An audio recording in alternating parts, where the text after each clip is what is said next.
Hi everyone, I'm Carla from Ascension Orgonites. I hope you're doing great today. I thought I would come on here and do a quick video, take a few minutes to answer the most frequently asked questions that I always get. This was actually an idea that I got from a viewer. I really never thought about this before, but I thought it was a great idea just to have a quick video where you can get the answers to most of the questions that people have. Also because I've noticed a lot of new people coming in that may not necessarily know what an orgonite is, what they're used for, or what you can do with it. So if you don't know what an orgonite is, it is basically a device. It is mostly a combination of two components, which is resin and metal. I've seen people make them out of plaster as well. The idea is to have an organic material combined with a metal. We also add a crystal in there to create balance and to add an intention to the piece. So orgonites have tons of benefits. A lot of people use them for EMF protection, so they help counteract the radiation that comes from the electronics that we have in the house, like your cell phone, your computer, your Wi-Fi router, microwave, etc. Others use it as an energetic object to help with meditation, to help with a specific intention, for connection, etc. So one of the first questions that I always get is, how do I choose the best pyramid or the best orgonite for me? How do I start? How do I even think about choosing one?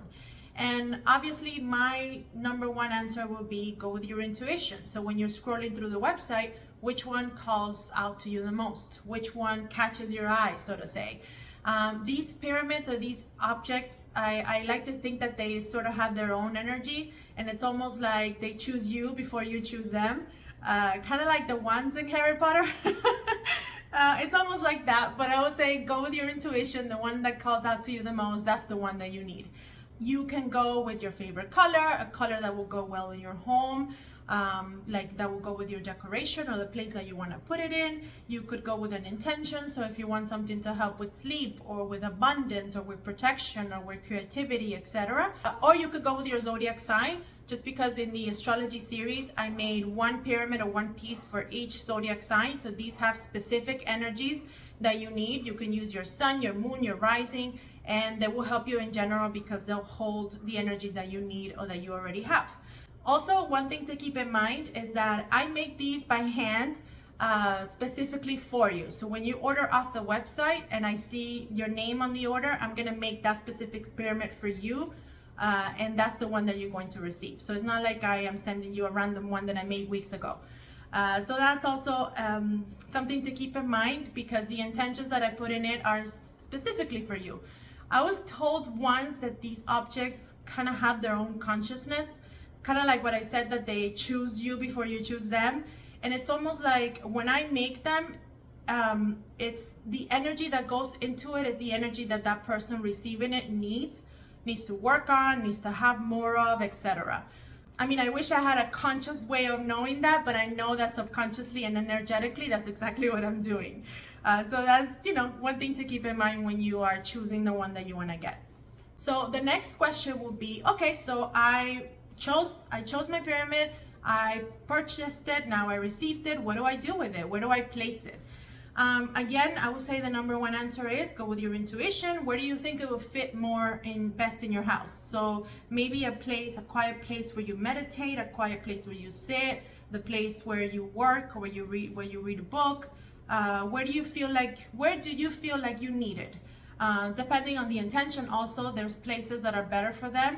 For example, if you have the Archangel Michael, or if you have Sandra, or even if you have Iris or Haley, these have amethyst on them. They're very protective, but they'll also help with anxiety and sleep, so they'll be great for the bedroom, or even to put in your workplace, an office, a place where you're working. If you have something like a Leo or a Scorpio, these are very bold energies. I would put these in high traffic areas, so a hallway, the kitchen, the living room, somewhere where the intense energies will be used better. Also, if you have something like tiger's eye, that has tiger's eye, or that has turquoise, those are great for protection, so I would put those in the entrance of the house. So it really depends on what you wanted to do, where you wanted to help you, but also go with your intuition. There's no set rule exactly where to place them. I will say, play around with it. I've had people tell me that they placed it next to their bed and then they couldn't sleep that night, and then they moved it and then they could sleep again.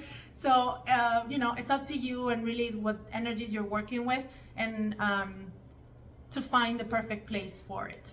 So the next question I get is, how far do the effects of the pyramids go as far as the protection and the energies that it holds?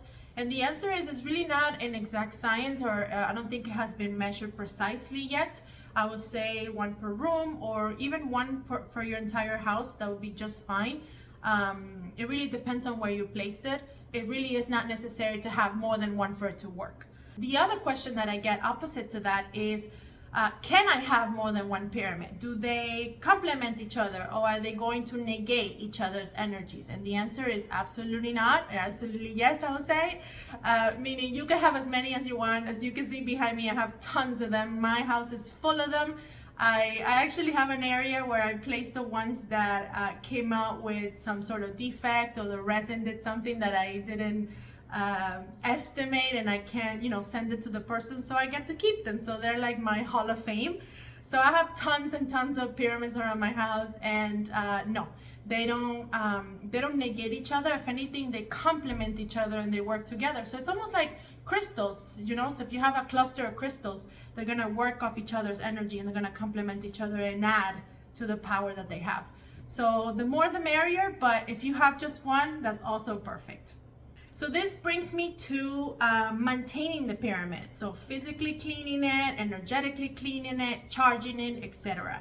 So to physically clean the pyramid, I would say using a dry rag or a towel. A microfiber towel will be best, just so you don't scratch the surface of the resin. I wouldn't use any chemicals. If you want to dust it, you could also do a little bit of a damp towel with some water or some soap. I don't find that they collect a lot of dust, just maybe because of the shape that they have. But if you do feel like you need to clean them, just a dry towel will be perfect. To energetically clean them, you could treat them just like you do any crystal. So you could use whatever method you decide, or whatever method you choose to cleanse them. For example, I've seen a lot of people use running water, so holding them in running water, sage, palo santo, the full moonlight, also placing them on selenite.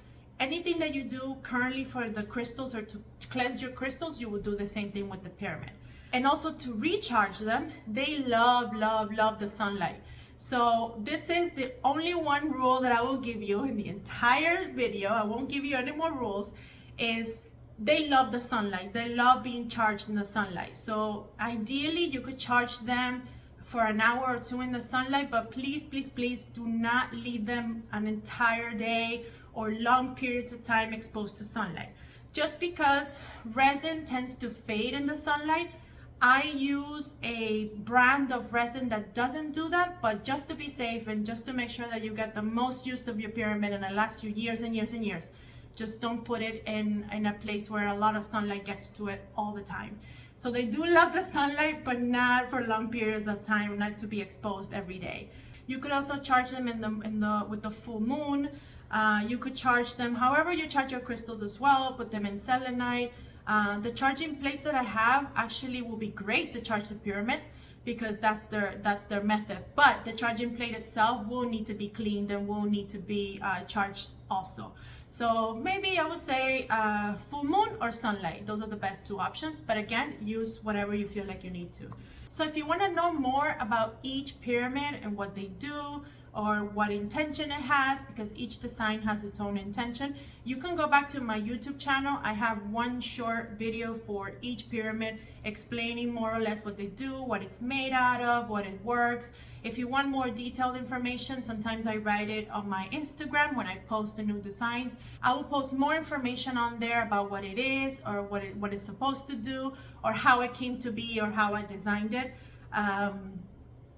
Then again, I don't take credit for the designs, because I don't really do it consciously. I think they sort of come to me, but they do have the name that they have and the intention that each of them has they have a purpose. So if you want to know more about that, you can go to my Instagram and read about it there. I also try to put some information on the website, or you can go to my YouTube channel and check out the little videos that I have there about each one of them. Also, if you go to the website and nothing calls out to you, or you feel like you need something specific, just contact me. I've done tons of custom orders for people that needed a specific pyramid for a specific day, a celebration, or intention, or something that they were trying to accomplish. I love making custom orders just because I get to design something with you, for you, and then I get to see it come to fruition in the physical, and it's a beautiful experience. So if you also want to do a custom order, just contact me and we'll go from there.